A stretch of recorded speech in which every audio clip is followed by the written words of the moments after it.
Hello students, so last lecture में हम लोगों ने लॉ ऑफ कंजर्वेशन ऑफ मास पढ़ा था और आज के लेक्चर में हम लोग लॉ ऑफ डिफाइनाइट प्रोपोर्शन पढ़ने वाले हैं। तो लॉ ऑफ डिफाइनाइट प्रोपोर्शन किस लिए है? सो कंपाउंड्स के लिए। अब जैसे कि हम लोगों ने लॉ ऑफ कंजर्वेशन ऑफ मास पढ़ा था, उसमें हम लोगों ने क्या देखा था? उसमें हम लोगों ने ये देखा था कि जो मास है टोटल रिएक्टेंट्स का वो इक्वल होता है किसके? टोटल मास ऑफ प्रोडक्ट के। ठीक है, सो उसके ऊपर आपको छोटे मोटे न्यूमेरिकल्स भी आ सकते हैं एग्जाम में। वो छोटे छोटे न्यूमेरिकल कैसे रहेंगे वो भी मैं आपको बता देता हूं। जैसे कि मान लो आपको दो रिएक्टेंट दिए रहेंगे, जैसे कि मैं आपको बता देता हूं। जैसे कि मान लो ये रिएक्टेंट 1 है और ये रिएक्टेंट 2 है, इनसे मिल करके हमें कोई प्रोडक्ट बन रहा है। ठीक है, इस टाइम पे मैं रिएक्टेंट के नाम नहीं लिख रहा हूँ, सिर्फ रिएक्टेंट 1 रिएक्टेंट 2 लिख रहा हूँ। ये मैं किसकी बात कर रहा हूँ? ये मैं लॉ ऑफ कंजर्वेशन ऑफ मास की बात कर रहा हूँ कि उसके ऊपर आपको कैसे क्वेश्चंस आ सकते हैं। सो उसमें आपको ये दिया जा सकता है कि आपका जो प्रोडक्ट बना है उसका जो मास है वो 50 ग्राम है।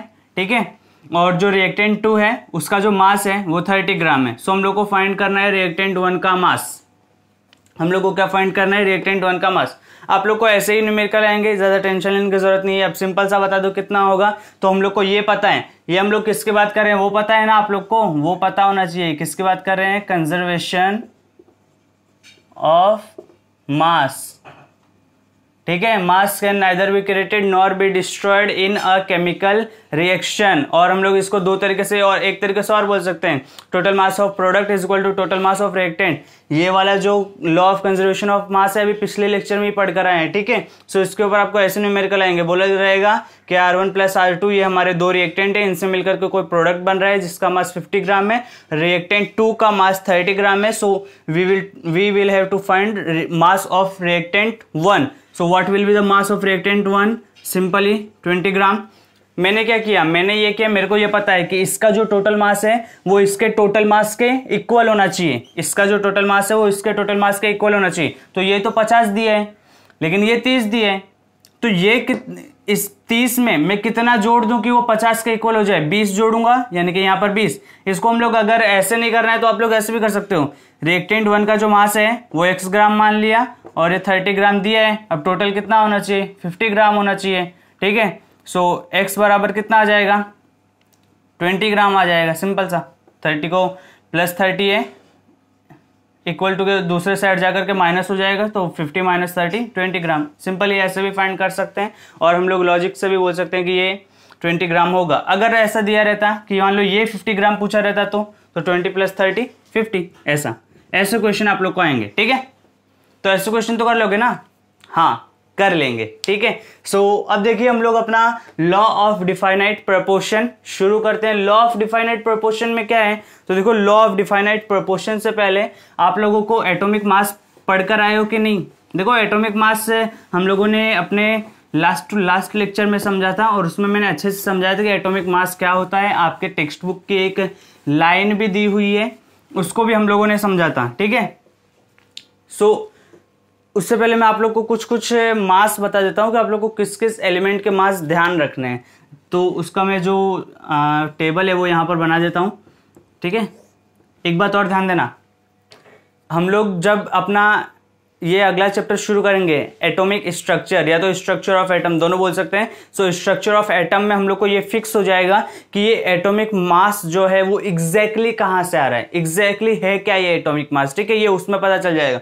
अभी तो हम लोग सिर्फ एटम और मॉलिक्यूल्स पढ़ रहे हैं ना, उसके अगले चैप्टर में हम लोग पढ़ेंगे कि एक्चुअल में एटम दिखता कैसा है। अभी तो हम लोग को सिर्फ ऊपर से पता है कि एक स्फेरिकली ऐसा होता होगा, ऐसा कुछ है। ठीक है, लेकिन जैसे अगला चैप्टर शुरू होगा उसमें आपको डेप्थ में पता चलेगा कि एटम असली में क्या होता है, उसका स्ट्रक्चर पता चलेगा, उसको हर एक पॉइंट पता चलेगा। ठीक है, सो उसको देखना मत भूलना। लेकिन अभी तक मैंने वो पढ़ा ही नहीं है, खैर पढ़ लेंगे। तो देखो, आप लोग को मास पता होना चाहिए। सो सबसे पहले तो हाइड्रोजन के एक एलिमेंट का मास, हाइड्रोजन के जो हाइड्रोजन एलिमेंट है उसके एक एटम का मास कितना होता है? 1 U होता है। जो हाइड्रोजन है उसका एक एलिमेंट, एक एटम का मास कितना होता है? 1 U होता है। ठीक है, जो जो आपको काम का है वही लिखाऊंगा। फिर अपना जो ऑक्सीजन होता है, नाम के साथ लिखना, वो 16 U होता है। ठीक है, फिर अपना जो कार्बन होता है वो कितना होता है? वो 12 U होता है। ध्यान रखना, एक एटम का मास लिख रहा हूं। ठीक है, सो फिर अपना जो नाइट्रोजन होता है वो 14U होता है।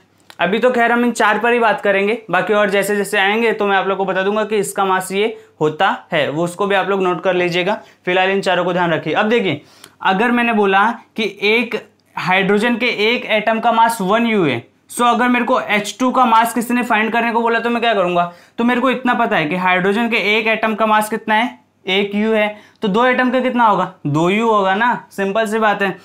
ठीक है, सेम ऐसे ऑक्सीजन के एक एटम का मास कितना है, 16U है।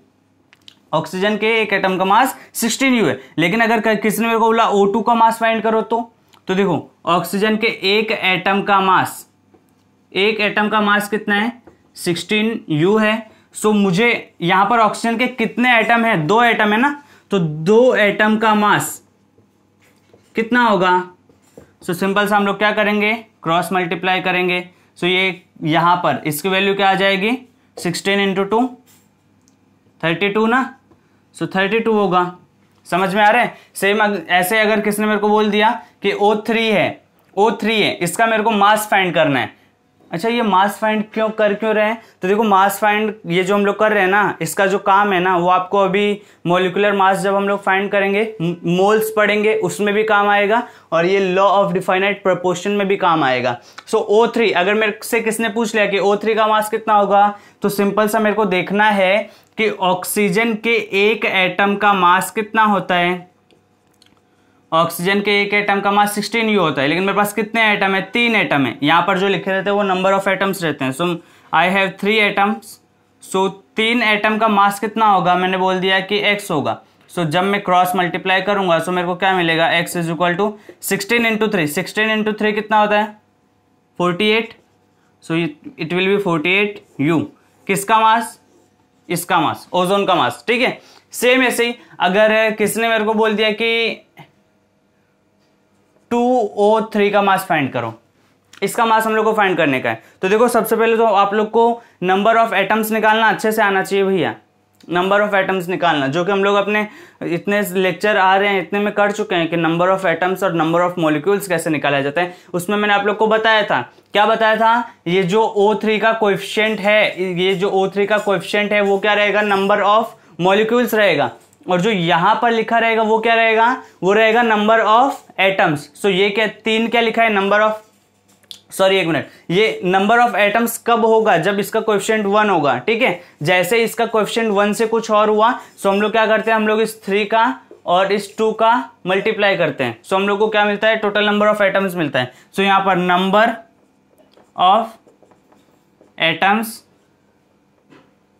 इन 2O3, कितने टोटल एटम्स हैं, 3 2 जा 6, यानी कि 6 एटम्स हैं। अगर ये सिर्फ ऐसे होता, अगर ये सिर्फ O3 होता तो 3 ही एटम है, लेकिन जैसे यहां पर इसका कोएफिशिएंट भी देखो ना, इसका कोएफिशिएंट 1 है, सो 3 और 1 को मल्टीप्लाई कर रहे हैं तो 3 आ रहा है। सेम ऐसे इसका कोएफिशिएंट 2 है, सो हम लोग 3 और 2 को मल्टीप्लाई कर रहे हैं तो 6 आ रहा है। ठीक है, ऐसे अगर कभी मैंने 4O3 लिख दिया तो इसमें मेरे को अगर पूछा गया नंबर ऑफ मॉलिक्यूल्स कितने हैं, so I will say 4, but when they will ask me to number of atoms, then I will not say only 3 because the coefficient is not 1. coefficient जब 1 से ज्यादा होगा तो हम लोग यहां पर का जो नंबर आएगा उसको और नंबर ऑफ मॉलिक्यूल्स को मल्टीप्लाई करेंगे तो हमें टोटल नंबर ऑफ एटम्स मिलेंगे। क्या करेंगे, मल्टीप्लाई करेंगे तो टोटल नंबर ऑफ एटम्स कितने आएंगे, 4 3 जा 12। सो यहां पर ऑक्सीजन के 12 एटम्स हैं। ऐसा समझ में आया क्या, ये मास निकालने समझाया। इन 4 मास को ध्यान रखना, ठीक है, इन 4 मास को ध्यान रखना, बाकी सब आपसे हो जाएगा। ठीक है, समझ में तो आ रहा है, हाँ ठीक है। सो अभी हम लोग अपना लॉ ऑफ डिफाइनाइट प्रोपोर्शन शुरू करते हैं, आ जाइए। सो देखिए स्टूडेंट्स, मैंने लॉ ऑफ डिफाइनाइट प्रोपोर्शन का जो स्टेटमेंट है वो लिख दिए हैं। उससे पहले मैं आप लोगों को कुछ बातें बता देना चाहता हूं। ये जो लॉ ऑफ डिफाइनाइट प्रोपोर्शन है, इसको हर जगह लॉ ऑफ डिफाइनाइट प्रोपोर्शन नहीं बोलते, कहीं कहीं पर लॉ ऑफ कांस्टेंट प्रोपोर्शन भी बोला जाता है। मतलब कि अगर डिफाइनाइट की जगह पर मैंने कभी कांस्टेंट लिख दिया तो उसमें हम लोग को मानना है, उसमें हम लोग को पता होना चाहिए कि मैं लॉ ऑफ कांस्टेंट प्रोपोर्शन और लॉ ऑफ डिफाइनाइट प्रोपोर्शन दोनों सेम है। अब जैसे हम लोग को पता है लॉ ऑफ कंजर्वेशन ऑफ मास किसने बताया था? एंटोनी लेवोइजियर ने बताया था, याद है कि नहीं? ठीक है, सो वैसे ही लॉ ऑफ डिफाइनाइट प्रोपोर्शन किसने बताया? जोसेफ प्रूस्ट ने बताया। किसने? जोसेफ प्रूस्ट ने, नाम याद रखना, जोसेफ प्रूस्ट ने। ठीक है, अब इन्होंने क्या बोला? इन्होंने सिर्फ इतना बोला। अब इतना बोलने के लिए हमको इसको पहले 4-5 एग्जाम्पल से समझना पड़ेगा। ये जो स्टेटमेंट लिखा है ना, ये स्टेटमेंट आप लोग खुद से समझ लोगे, हो सकता है अभी नहीं आ रहा हो, लेकिन 2-4 एग्जांपल करवाता हूं, आप लोग खुद से समझ लोगे। तैयार हो? ठीक है, सो लेट्स स्टार्ट। अच्छा, यहां पर मैंने कुछ अपने एलिमेंट के कुछ मास लिखे थे एक एटम के, वो मिटा दिए हैं, आप लोग को याद होने चाहिए। इस टाइम पे सिर्फ 4 एलिमेंट के लिखे हैं ना, 4 एलिमेंट के याद करो इस टाइम पे, बाकी नेक्स्ट चैप्टर पढ़ने के बाद आपको ऐसे जो रहेंगे वो ऐसे ही याद हो जाएंगे। ठीक है, छोटे मोटे चीज। ठीक है, सो चलो देखो, मैं यहां पर एक कंपाउंड लिखता हूं, उस कंपाउंड को क्या बोलते हैं वो बताना। ये क्या लिखा है? हमें तो ये H दिख रहा है, यहां पर 2 दिख रहा है और यहां पर O दिख रहा है। बिल्कुल सही, अगर आपको यही दिख रहा है तो आपको सही दिख रहा है। अब इसका नाम भी आप लोग को पता होना चाहिए। इसको क्या बोलते हैं? इसको बोलते हैं वाटर। क्या बोलते हैं? वाटर बोलते हैं। अब अगर आप लोगों से किसी ने पूछ लिया कि मुझे बताओ वाटर का एक मॉलिक्यूल बनने के लिए कम से कम कितने हाइड्रोजन, मतलब हाइड्रोजन के कितने एटम और ऑक्सीजन के कितने एटम रिक्वायरमेंट होती है? ठीक है, क्वेश्चन फिर से सुनो। H2O का यानी कि वाटर का एक मॉलिक्यूल बनने के लिए कम से कम हाइड्रोजन के कितने एटम होने चाहिए और ऑक्सीजन के कितने एटम होने चाहिए? सो इसका आंसर क्या दोगे? इसका आंसर सबसे पहले तो आप कमेंट में लिख दीजिए, उसके बाद इसका आंसर सुनिए। ठीक है, सो H2O का एक मॉलिक्यूल बनने के लिए, H2O का एक मॉलिक्यूल, अब मुझे बताओ यहां पर H2O के कितने मॉलिक्यूल हैं? मैंने आप लोग को बताया था कि यहां पर इसका जो कोएफिशिएंट रहेगा वही नंबर ऑफ मॉलिक्यूल्स रहेगा। सो इस H2O का कोएफिशिएंट क्या है? इस H2O का कोएफिशिएंट कुछ नहीं है, यानी कि 1 है। 1 है ना? सो यहां पर नंबर ऑफ मॉलिक्यूल्स कितने आ गए? नंबर ऑफ मॉलिक्यूल्स कितने आ गए? 1। तो मैंने क्वेश्चन भी तो वही पूछा था कि इस वाटर का एक मॉलिक्यूल बनने के लिए हाइड्रोजन के कम से कम कितने एटम चाहिए और ऑक्सीजन के कम से कम कितने एटम चाहिए। सो मैंने ये भी बताया कि यहां पर नंबर ऑफ एटम्स लिखे हुए होते हैं। सो हाइड्रोजन के कम से कम कितने एटम चाहिए एक मॉलिक्यूल बनने के लिए? 2। और ऑक्सीजन के कितने एटम चाहिए कम से कम? सो वो कितना चाहिए? वो चाहिए 1। देखो ना, यहां पर कुछ नहीं लिखा, मतलब 1 लिखा है। सो हम लोग को वाटर का एक मॉलिक्यूल बनने के लिए हाइड्रोजन के कम से कम 2 एटम होने चाहिए और ऑक्सीजन के कम से कम 1 एटम तो होना ही चाहिए, तब जाकर के वाटर बनेगा। समझ में आया? इतना समझ में आया? ठीक है, अगर आपको इतना समझ में आ गया है सो हम लोग अभी एक नई चीज करते हैं जिससे हम लोग को ये समझ में आएगा। ठीक है, सो देखो मैं यहां पर कुछ तो लिख रहा हूं। क्या लिख रहा हूं? इधर देखो। इस टाइम पे हम लोग H2O की बात करेंगे क्योंकि उससे हम लोग ज्यादा फेमिलियर हैं, उसका हम लोग को थोड़ा जल्दी समझ में आता है। H2O लिखा है। अब आप लोगों को इतना बताना है कि इसमें हाइड्रोजन का और ऑक्सीजन का मैंने एटम पूछा था तो 2 थे और 1 थे। ठीक है, अब मैं आप लोगों से पूछना चाहता हूं कि अगर यहां पर मेरे को हाइड्रोजन का और ऑक्सीजन का वेट का रेशियो निकालना है, हाइड्रोजन और ऑक्सीजन के वेट का रेशियो, इस वाटर के एक मॉलिक्यूल में हाइड्रोजन और ऑक्सीजन के वेट का रेशियो निकालना है। वेट का रेशियो कैसे निकालेंगे? वेट का रेशियो, अब देखो वेट का रेशियो निकालना है तो सबसे पहले हम लोग को हाइड्रोजन के एक एटम का वेट पता होना चाहिए, या तो मास भी बोल सकते हो, या तो ऑक्सीजन के एक एटम का वेट पता होना चाहिए, या तो मास। वेट और मास दोनों सेम होते हैं केमिस्ट्री में, अलग अलग होते हैं फिजिक्स में। हम लोगों ने पूरा फिजिक्स के जो अपने 5 चैप्टर थे वो पढ़ लिए। ग्रेविटेशन में हम लोगों ने इसमें मास में और वेट में डिफरेंस पढ़ा था, लेकिन वो डिफरेंस सिर्फ फिजिक्स तक होता है, केमिस्ट्री में नहीं। केमिस्ट्री में मास और वेट सेम होते हैं। ठीक है, सो H2O। अब H2O को देखो, H2O में आप लोगों को यह बताना है कि जो हाइड्रोजन और ऑक्सीजन है उनका मास का रेशियो कितना है। मास का रेशियो पूछ रहा हूं, मास का रेशियो कितना है। सो उससे पहले आप लोगों को यह पता होना चाहिए कि हाइड्रोजन के एक एटम का मास कितना होता है? 1 U होता है। हाइड्रोजन के एक एटम का मास 1 U होता है ना, लेकिन यहां पर हाइड्रोजन के कितने एटम है? 2 एटम है। तो एक एटम का मास 1 U है, तो 2 एटम का मास कितना होगा? 2 U होगा। अरे भैया, एक चॉकलेट 1 रुपए की है तो 2 चॉकलेट कितने रुपए की होगी? 2 रुपए की तो होगी। कितना सिंपल सा मैथ्स है। एक चॉकलेट 1 रुपए की, तो 2 चॉकलेट 2 रुपए की। सो हाइड्रोजन के एक एटम का मास 1 U, अभी कुछ देर पहले लिखा था ना, फिर से लिख देता हूँ। हाइड्रोजन के एक एटम का मास 1 U, ऑक्सीजन के एक एटम का मास 16 U, कार्बन के एक एटम का मास 12 U, और अपना ये जो नाइट्रोजन भी लिखा था ना, हाँ, नाइट्रोजन के एक एटम का मास 14 U। सो यहाँ पर सबका एक एटम का मास लिखा है, सिर्फ एक एटम का। सो हाइड्रोजन के एक एटम का मास 1 U। सो यहाँ पर हाइड्रोजन के एक एटम का मास 1 U, बट यहाँ पर हाइड्रोजन के कितने एटम है? 2 एटम है। सो एक एटम का मास 1 U, तो 2 एटम का मास कितना? 2 U। सो यहाँ पर हाइड्रोजन के टोटल मास कितना होगा? 2 U होगा। रेशियो निकाल रहे हैं ना, तो रेशियो के लिए हम लोग ये साइन लगाते हैं, ऐसा वाला, ठीक है। ऑक्सीजन का यहाँ पर कितने एटम है? एक ही एटम है। ऑक्सीजन के एक एटम का मास 16 U। मास पता चल रहा है ना कि मास का रेशियो निकाल रहे हैं, मास का। सो यहाँ पर 16 लिखूंगा, सो I will right 16 U।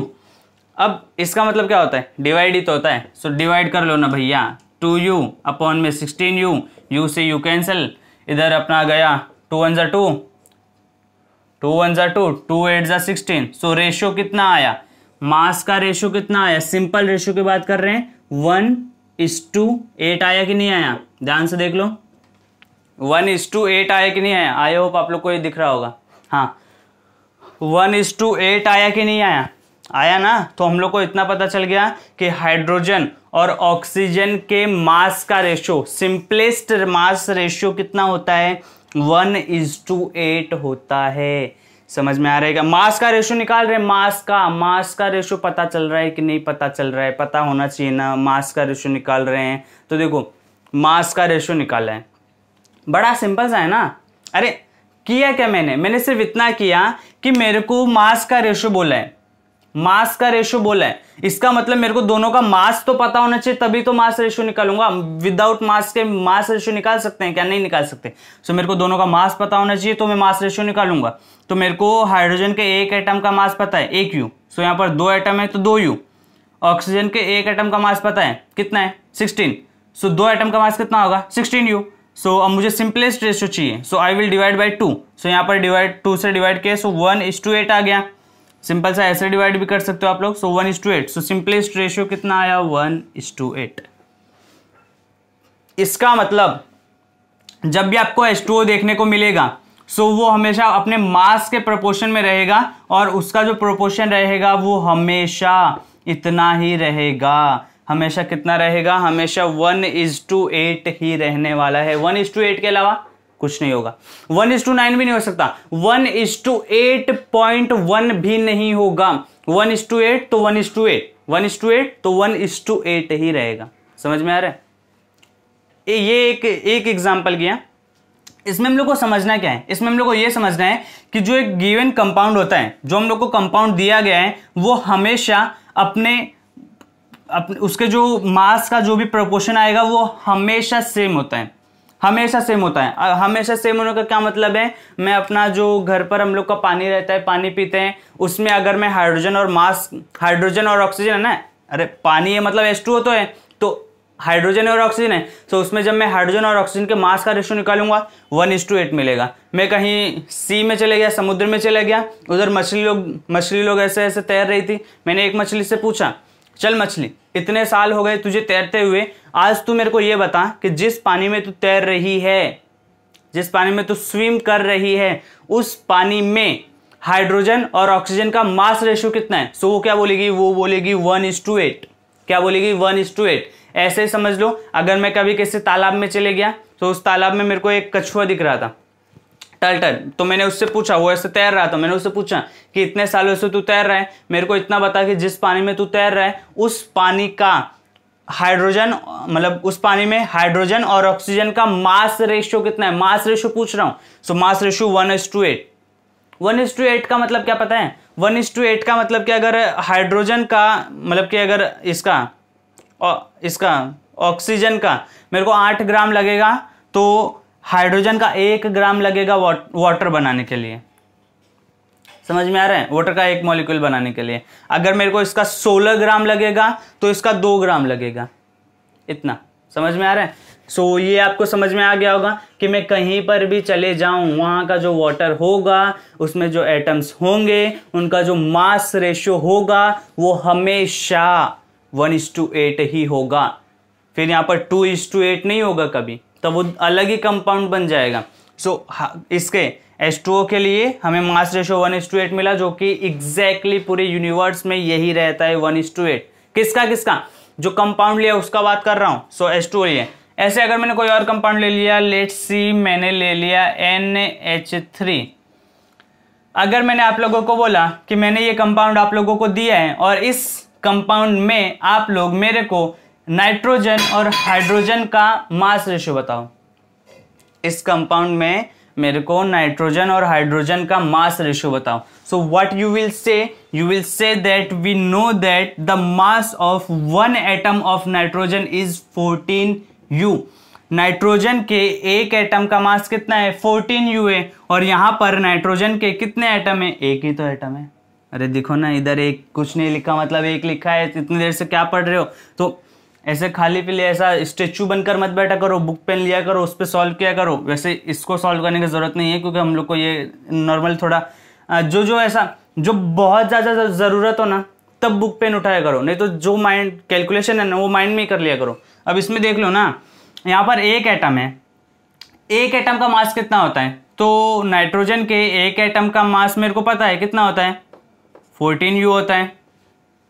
14U होता है कि नहीं होता है? होता है। और मेरे को रेशियो निकालना है। रेशियो के लिए हम लोग क्या ये साइन लगाते हैं ना प्रोपोर्शन के लिए, तो ये साइन मैंने लगा दिया। हाइड्रोजन का कितना एटम है? 3 एटम है। हाइड्रोजन के एक एटम का मास 1U, सो 3 एटम का मास 3U।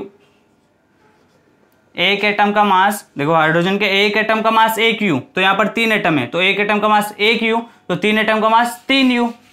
एक चॉकलेट 1 रुपए की, तो 3 चॉकलेट 3 रुपए की। सो यहां पर ये लिख दिया। अभी इसको हम लोग ऐसे भी लिख सकते हैं ना, 14U अपॉन में 3U। सो U से U कैंसिल, ये रेशियो कितना आ गया? 14:3 आ गया। किसका? अमोनिया का। इसको क्या बोलते हैं? अमोनिया बोलते हैं। ये क्या निकाला है? इतना तो पता चल रहा है ना क्या निकाला है। ये रेशियो निकाला है। किसका रेशियो? अमोनिया में नाइट्रोजन और हाइड्रोजन का मास रेशियो। अमोनिया में नाइट्रोजन और हाइड्रोजन का मास रेशियो। अमोनिया में नाइट्रोजन और हाइड्रोजन का मास रेशियो। समझ में आ रहा है? अगर आप लोग को समझ में आ रहा है ना, तो अगला जो कंपाउंड दे रहा हूं ना उसका मेरे को मास रेशियो निकाल के बता दो कि उसमें जो जितने एलिमेंट दिए हैं ना उनका मास रेशियो कितना है। दे दूं? ले लो। CO2। What is this?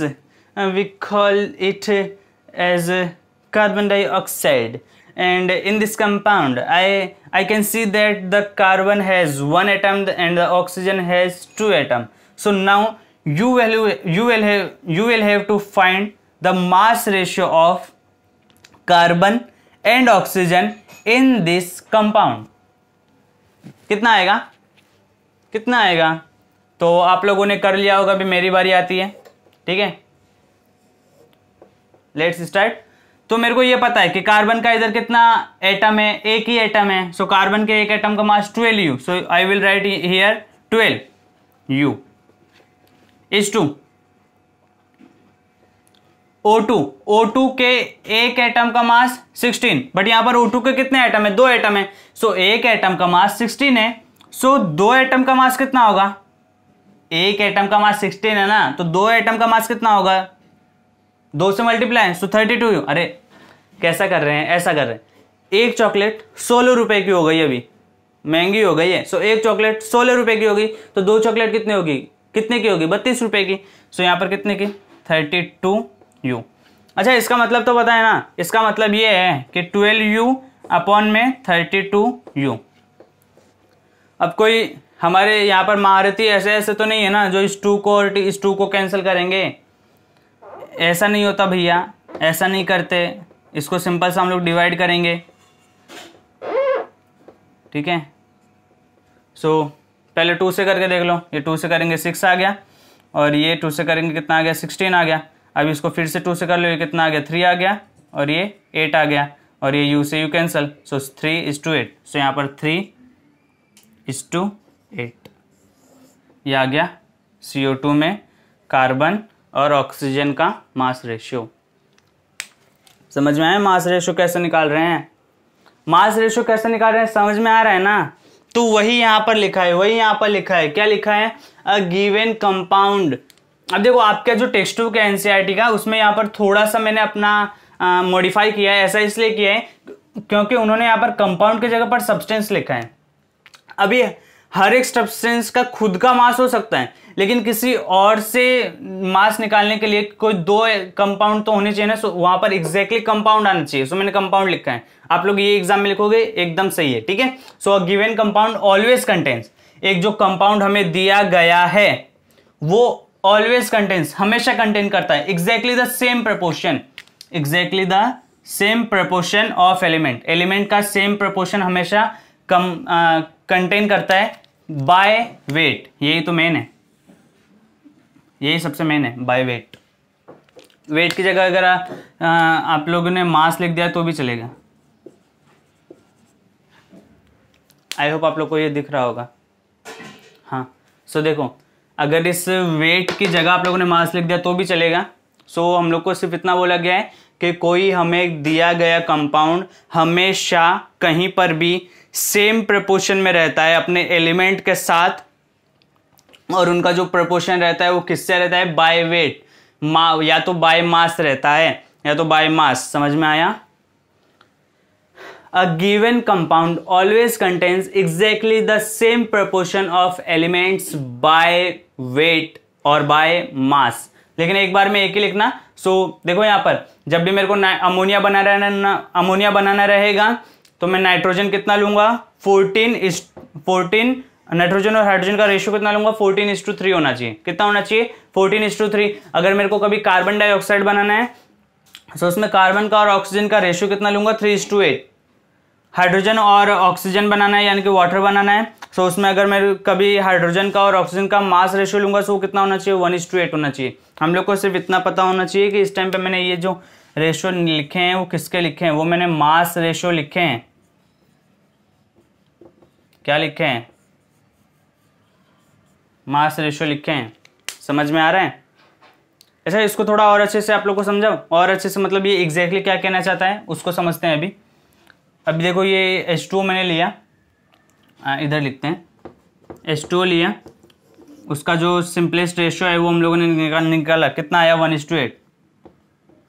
1:8 1:8 यानी कि 1:8 को मैं ऐसे लिख सकता हूँ ना, 1/8। 1/8।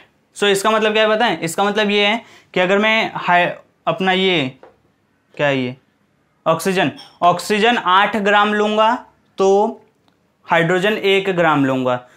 अगर मैंने इसको दुगुना कर दिया यानी कि इसको मैंने 16 ग्राम ले लिया, सो इसको भी मेरे को दुगुना करना पड़ेगा। अगर मैंने इसको तिगुना कर दिया, तिगुना यानी कि 48 ग्राम ले लिया, सो मेरे को ये 3 ग्राम लेना पड़ेगा। इसका मतलब ये है। समझ में आया कि इसका जैसे जैसे बढ़ाते जाओगे ऊपर वाला भी अपने आप बढ़ते जाएगा, वो बढ़ाना पड़ेगा, तब जाके वाटर का एक मॉलिक्यूल मिलेगा। समझ में आया? आई होप आप लोग को ये समझ में आ गया होगा। अभी एक और 2-4 चीज़ बाकी है, चलिए वो भी देख लेते हैं। इधर देखिए, आप लोगों को एग्जाम में कुछ कुछ सवाल कैसे आ सकते हैं वो भी मैं बता दे रहा हूँ। जैसे आप लोगों को सवाल ऐसे आएंगे, क्वेश्चन ऐसे आएंगे कि अगर the mass of water is 540 gram, ठीक है, 540 gram, so find the mass of hydrogen and oxygen in this compound. समझ में आया? यहाँ पर आपको क्वेश्चन कैसे आएंगे कि द मास, लिख देता हूँ चलो, the mass of water is 540 gram. Now find the mass of hydrogen and oxygen in this compound। हम लोग को क्या बताना है? हम लोग को ये करना है कि अगर क्या करना है वो भी बता रहा हूं। ये हम लोग को वाटर का मास दिया है, ये हम लोग को वाटर का मास दिया है। सो इसमें हम लोग को ये बताना है कि इस वाटर के मास में कितना मास हाइड्रोजन का है और कितना मास ऑक्सीजन का है। फिर से सुनो, ये हम लोग को किसका मास दिया है, वाटर का मास दिया है। सो इसमें हम लोग को ये फाइंड करना है कि कितना मास हाइड्रोजन का है और कितना मास ऑक्सीजन का है। सो कैसे फाइंड करेंगे, सो हम लोग को H2O का मास तो दिया है, कितना दिया है 540 ग्राम। अब हम लोग को H2O का मास का रेशो पता है, H2O का मास का रेशो कितना होता है 1:8 होता है। कितना होता है 1:8 होता है। अब आप लोगों ने ऐसे मैथ्स के बहुत सारे क्वेश्चन किए रहेंगे कि यहां पर एक रेशो दिया है और यहां पर उसका टोटल दिया है ना। अरे H2O का मास दिया है यानी कि H2O का टोटल मास दिया है और ये उसका सिंपलेस्ट रेशियो है। सो मैं इन दोनों में एक एक कॉमन मल्टीपल ऐड कर दूंगा और वो कॉमन मल्टीपल हम लोग x मान के चलते हैं। सो यहां पर अगर मैं x से दोनों साइड मल्टीप्लाई कर दूंगा, सो ये कितना हो जाएगा, it will B 1x and it will B 8x। ठीक है। सो अब मैं क्या करूंगा, अब जब मैं दोनों x को जोड़ दूंगा यानी कि इसको और इसको जोड़ दूंगा, सो 1x प्लस 8x कितना हो जाएगा, 1x प्लस 8x कितना, ये 1x और 8x पता है टोटल किसके बराबर होगा, ये टोटल इस 540 ग्राम के बराबर होगा। सो 1x प्लस 8x कितना हो जाएगा 9x, 9x is equal to 540। ठीक है। So x is equal to 540 upon 9, so it will be 60। So x is equal to कितना आ गया 60 आ गया, कितना आ गया 60 आ गया। अब x हम लोगों ने माना क्या था, x तो ये है ना 1x के साथ जुड़ा हुआ यानी कि ये हाइड्रोजन का मास आ गया। सो 16 इंटू 60 इंटू 1 60 यानी कि इसका मास कितना आ गया 60 ग्राम आ गया। ये किसका, हाइड्रोजन का मास। ठीक है। और ये 8x किसका मास है, ये ऑक्सीजन का मास है। सो ये कितना आ जाए 8 1 8 9 सो ये कितना आ जाएगा 480 ग्राम। ये किसका, ऑक्सीजन का मास। समझ में आया क्या, आई होप आप लोग को ये दिख रहा होगा। हाँ, सो ये समझ में आया कि हम लोगों ने पहले x का वैल्यू फाइंड किया, फिर हम लोग को ये 1x दिया था और ये 8x दिया था। सो हम लोगों ने x से मल्टीप्लाई कर दिया। सो ये हम लोग को ये 540 ग्राम जो दिया है ना वाटर का, इसमें 60 ग्राम तो हाइड्रोजन होगा और 480 ग्राम क्या होगा अपना, ये होगा ऑक्सीजन होगा। ऐसे फाइंड किया जाता है। क्या दिया रहेगा, टोटल मास दिया रहेगा उसका, और हम लोग को टोटल मास दिया रहेगा और हम लोग को उस कंपाउंड में उसके जो एलिमेंट है उनका सिंपलेस्ट रेशियो पता है, सिंपलेस्ट रेशियो पता है। अभी दोनों को x जोड़ दो, दोनों को x जोड़ने के बाद इसके इक्वल कर दो, दोनों को x जोड़ने के बाद दोनों में x लगाओ और उनका एडिशन करके इसके इक्वल कर दो। अरे देखो हम लोग को इतना पता है कि 1:8 इसका रेशियो होता है और ये टोटल दिया है। सो यहाँ पर एक कॉमन मल्टीपल तो होगा। सो हम लोगों ने x को कॉमन मल्टीपल माना। सो इस रेशियो को हम लोगों ने 1x लिख दिया और इसको हम लोगों ने 8x लिख दिया। अभी 1x और 8x मिलकर ही तो 540 ग्राम होंगे इसके वाटर के। सो ये कितना हो जाएगा 9x इज इक्वल टू, यहाँ पर x का वैल्यू फाइंड करिए। अब जो x का वैल्यू होगा वही हाइड्रोजन का मास है और जो ऑक्सीजन का मास कितना है 8x है, ऑक्सीजन का मास कितना है 8x है। सो 8x मतलब ये कितना हो जाएगा, ये हो जाएगा 8 इंटू 60। समझ में आया क्या, बोलिए समझ में आया। ऐसा ही एक और क्वेश्चन मैं आप लोग के लिए देता हूं।